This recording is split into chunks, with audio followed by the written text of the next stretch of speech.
Hola, amigos de Facebook, de Instagram, de YouTube, amigos que nos siguen a través de los diferentes canales de las redes sociales, pero sobre todo ustedes que coincidencialmente o a veces ya de una forma programada son parte de este encuentro de cada miércoles conmigo para que hablemos de un tema de salud mental. Y hoy yo quiero aprovechar, aunque quizás es un poco tarde porque el pasado lunes se celebró el Día Mundial de la Esquizofrenia. Es una enfermedad mental que muy poca gente sabe realmente lo que significa la esquizofrenia y nosotros como profesionales de la salud mental tenemos la obligación y el cuidado de entrenar a las personas cuando hacemos ese diagnóstico, porque lo que le estamos diciendo a las personas es algo que va a tener mucho peso para variar el pronóstico del paciente. ¿Por qué? Porque de que la familia entienda cómo manejar y qué es lo que tiene en casa su familiar, su pariente, depende mucho el pronóstico de esta enfermedad. La esquizofrenia es una enfermedad mental que pertenece a lo que llamamos nosotros trastornos psicóticos.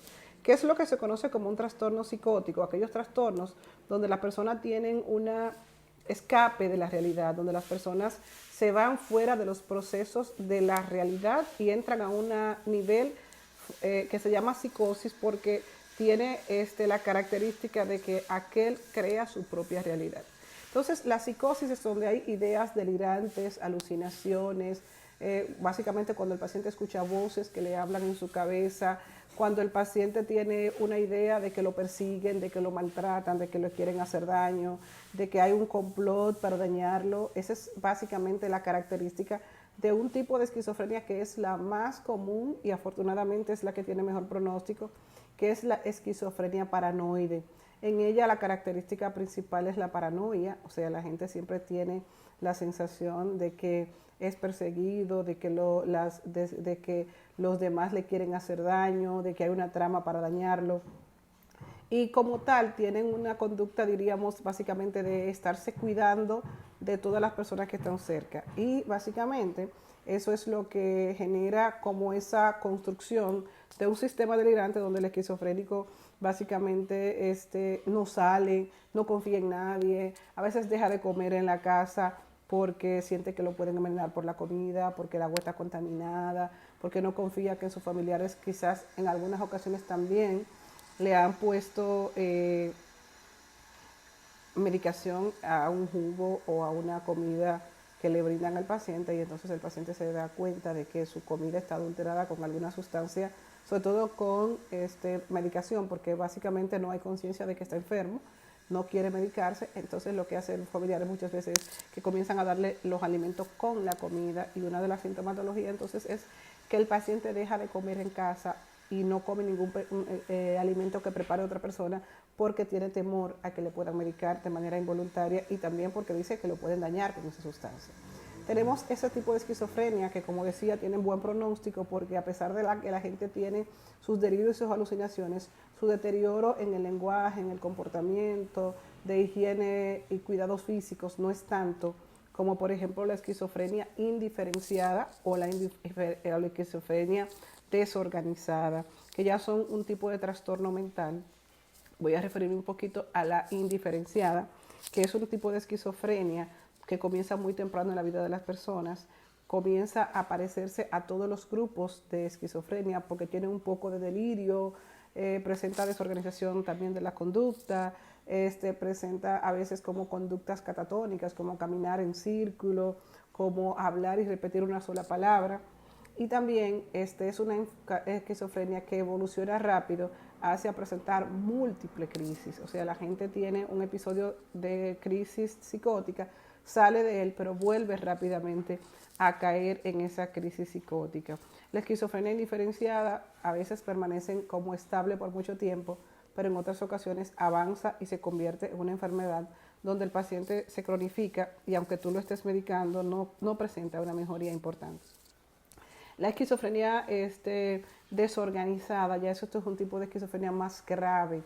a este tipo de esquizofrenia es básicamente donde ustedes ven que el paciente tiene conductas muy desorganizadas, como por ejemplo que vive en la calle, duerme a la intemperie, se viste con harapos, utiliza varias capas de ropa, se envuelve en plástico. Este tipo de paciente no tiene cuidado personal, a veces come de los zafacones, toma agua sucia, y no se higieniza y tiene ese tipo de conducta, diríamos, de estar básicamente fuera del ambiente familiar o de la casa porque sus conductas son tan desorganizadas que termina teniendo dificultad la familia para mantenerlo en el ciclo familiar. Entonces lo que el paciente hace es que se va a una caseta en la calle, se va a dormir a la intemperie, se va de un pueblo a otro, es un paciente que le encanta la deambulación y básicamente se cronifica y ya ese paciente no regresa a un estado de funcionabilidad de manera completa. Una de las cosas que tenemos que decir sobre la esquizofrenia es que es una enfermedad mental grave que afecta todo el proceso de pensamiento del paciente, de conductas, de funcionamiento y de cuidados generales. O sea, este paciente no se ocupa ni de su higiene, ni de su salud, no se siente enfermo, por lo cual no quiere ser medicado, no acepta una intervención médica, sino que tiene que el familiar llevarlo de manera obligatoria.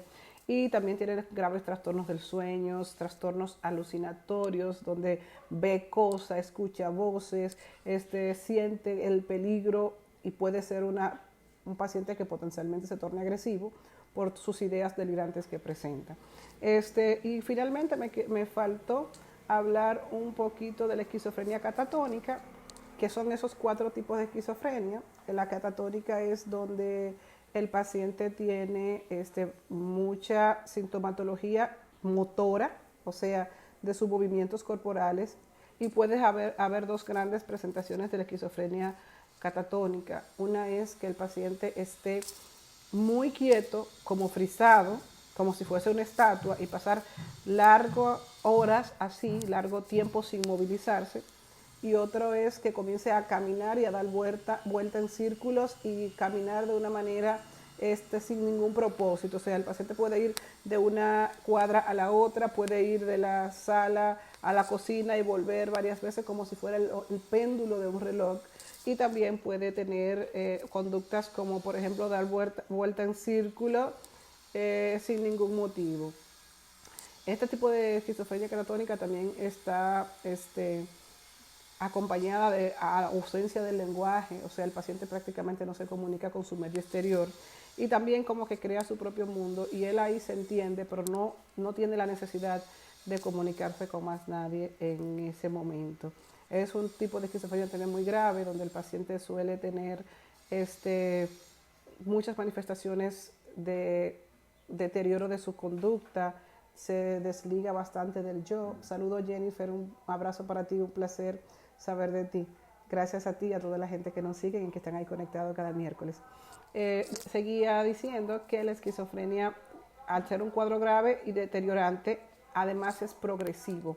O sea, la esquizofrenia es la única enfermedad mental que desde su inicio ya el paciente no regresa a su normalidad, sino que permanece de manera crónica en algunos espacios, presenta mejoría de la sintomatología que amerita intervención. No siempre está en crisis, el paciente entra y sale de crisis, eso depende del seguimiento y de la capacidad que tenga el paciente de permanecer medicado.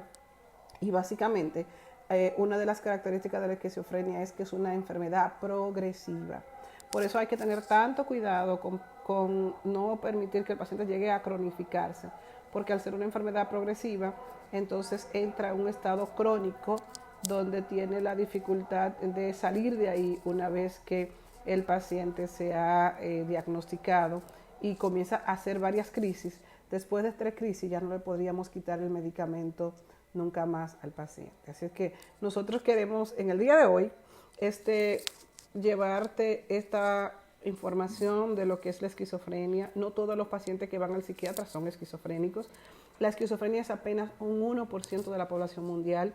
Sin embargo, es una enfermedad muy deteriorante que altera toda la dinámica de la familia y que genera la necesidad de que la familia se integre completa al cuidado y al apoyo de este paciente. Para la esquizofrenia tenemos tratamientos combinados, farmacológicos y no farmacológicos. En algunos casos, los pacientes con esquizofrenia ameritan ingreso. Eso es algo que muchas veces no se toma la decisión a tiempo de ingresar el paciente. Sin embargo, el paciente esquizofrénico no siempre se puede dar contención a una crisis sin tener que ingresarlo. Una vez que ingresamos el paciente, trabajamos varios tipos de intervenciones. Dependiendo de la sintomatología que esté presente, se utilizan moléculas o fármacos, básicamente antipsicóticos, y si el paciente no está durmiendo, se le ponen las benzodiazepinas para dormir. También con el paciente esquizofrénico nosotros solemos utilizar la modalidad de terapia electroconvulsiva cuando es necesaria. No siempre el paciente responde solamente a lo que es los medicamentos y a veces hay que dar como una medida complementaria al tratamiento la terapia electroconvulsiva, que tiene gran efectividad en el paciente esquizofrénico. Y también en muchas ocasiones nosotros hacemos la combinación con las terapias, sobre todo de terapia familiar y grupal, terapia de apoyo y terapia individual. Pero la más importante que hacemos nosotros en el diagnóstico de la esquizofrenia es la psicoeducación. Es que la familia sepa qué tiene su familiar, cómo se trata un esquizofrénico y sobre todo que ese paciente deberá permanecer en tratamiento y que muchas veces el paciente no entenderá por qué tiene que ir al médico, ni por qué tengo una cita, ni por qué me tengo que tomar una pastilla todos los días. Y le tocará al familiar poder buscar los medios para buscarle asistencia y apoyo. Entonces es una enfermedad que la familia es la que se hace cargo del manejo del paciente y también se hace cargo de sus cuidados porque el paciente no es productivo, deja de tener funcionabilidad y aunque la persona ya tenga un estilo de vida muy alto, al final pierde muchísima capacidad de funcionamiento y de productividad. A propósito de esquizofrenia, nosotros tenemos varios films, varios películas que hablan de pacientes con esquizofrenia. Sin embargo, hay una película que es básicamente como un ícono de lo que es un paciente esquizofrénico y cómo se comporta y cómo se puede entender y conocer la enfermedad de la esquizofrenia. Entonces, yo les recomiendo a mis amigos de Facebook que nos ven, que pueden seguir la película Una mente brillante de George Clooney. Esa película habla de John Nash, que es un paciente esquizofrénico, el único paciente esquizofrénico que hasta este momento ha sido funcional, a pesar de pasar muchos años con una enfermedad deteriorante como es esta, y que a pesar de eso desarrolló una teoría que le valió un premio Nobel. De forma que es un caso excepcional. Estamos hablando de un genio como John Nash, y que eso hizo que fuera su vida llevada al cine y que se plasmara su enfermedad en una película que se conoce como Una mente maravillosa, Una mente brillante. La pueden buscar en los canales que deseen. Es una película muy instructiva y todo el que tenga un familiar con esquizofrenia, por favor apóyelo. Entienda que él no tiene la capacidad de cuidarse a sí mismo y que depende mucho de la familia y del cuidado y el sostenimiento que dé su familia a su enfermedad. Y yo quiero una vez más llamar a que nos quitemos el estigma de los trastornos mentales, que son trastornos que se le producen a los seres humanos y que tú como ser humano no estás exento de padecer cualquier trastorno. Y una de las cosas que no deberíamos perder nunca nosotros, aunque tengamos un trastorno mental, es ser tratado como un ser humano. Y sobre todo también perder el afecto de la gente que está cerca de nosotros por tener una condición mental. Así es que vamos a darle amor, vamos a darle apoyo a una persona con cualquier condición mental y vamos a entender que en este juego de la vida a veces es una rueda y a veces me toca a mí y otras veces te toca a ti. Con esto me despido este miércoles, recordando que el día 24 de mayo es el Día Mundial de la Esquizofrenia y que nosotros tenemos que hacer conciencia de lo que es una enfermedad mental deteriorante, grave y progresiva, que nadie quisiera que llegara a su familia, pero si ya existe, se requiere mucho amor y mucho apoyo a una persona que esté pasando por este proceso. Feliz miércoles y nos encontramos el miércoles próximo en otro live en el cual yo quiero seguir hablando de salud mental con ustedes. Feliz resto del día.